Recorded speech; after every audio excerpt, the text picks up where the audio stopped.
Comment niyo po or satisfied po ba kayo as a human rights lawyer dito po sa first 100 days ni President Duterte? Depende kung anong usapin ang ating tinutukoy. Ano? May mga issues na positibo, may mga issues na negatibo. Pero sa hanay ng mga human rights lawyers, tulad ng NUPL, sa pangkalahatan kami ay lubos na nagagalak na yung kanyang tinatahak na malaya o independent na polisiya ng sa ibang bansa, yung foreign policy ay matapang niyang itinutulak, no, na para tayo ay makatayo sa sarili nating mga paa, no? Sa kalaunan siyempre hindi naman bigla-bigla, pero matingkad yon para sa amin dahil ang NUPL ay tinutulak din yung tinatawag na pambansang soberanya, no? O yung assertion of national sovereignty. Doon naman sa usapin na halimbawa ng karapatang pantao, lalo na yung civil and political rights, syempre, consistent naman kami na hindi kami titingin sa malayo para lang sabihin na hindi namin nakikita o nararamdaman o nasasaksihan yung mga pwede natin sabihin na mga kalabisan sa pamamaraan. Iba yung layunin na aming sinusuportahan naman ng todo-todo na puksain yung salot ng droga, pero yung pamamaraan kailangan yan ay hindi dapat ay sumasalungat doon sa tinatawag na kaparaanan ng batas o due process. So basically yung fairness, no, tsaka yung pantay-pantay na pagtrato. Mahirap yan, mayaman, may pangalan o wala, nasa poder, artista man o hindi. Kailangan pantay-pantay at dapat nasa tamang paraan.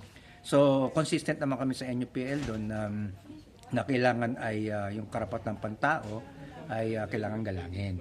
Doon naman sa ibang usapin, halimbawa sa usapin sa agraryo, no, may mga indikasyon naman na may pagbabagong patakaran. May mga indikasyon din doon sa usapin ng paggawa or labor, doon sa endo na tinatawag, sa usapin din ng panglipunang benepisyo o social benefits, no? May mga positibong mga indikasyon. So depende. Okay. Hindi perpekto yung performance. Sa katunayan nga 100 araw pa lamang.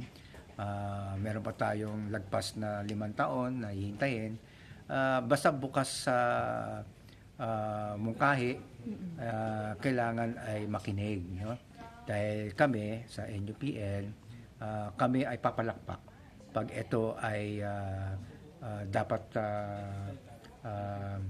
suportahan, lalo na sa interes ng mamayan. Pero kami ay hindi mangingimi sa prinsipyadong posisyon na bumatikos ng hindi naman personal, no? Nasa prinsipyo. Thank you, sir. Pag-engage nyo sa peace process, sir, malaking bagay yun for... Oo, nakalimutan ko. Kasi parang no, parang napaka-obvious, nandito tayo sa Oslo na yun ang aming pakay. Dagdag doon sa independent foreign policy na tinatahak, yung assertion of national sovereignty, yung pag-question bakit yung panghihimasok ng Estados Unidos na walang presidente pang gumagawa nun, ano? Malaking yun. That might define his 100 days, no? It might define, no, so far, because it is unique and it is unprecedented, no? We've had so many presidents before who came to power and would remain in power because of the support of the US, no? Wrongly, of course, no?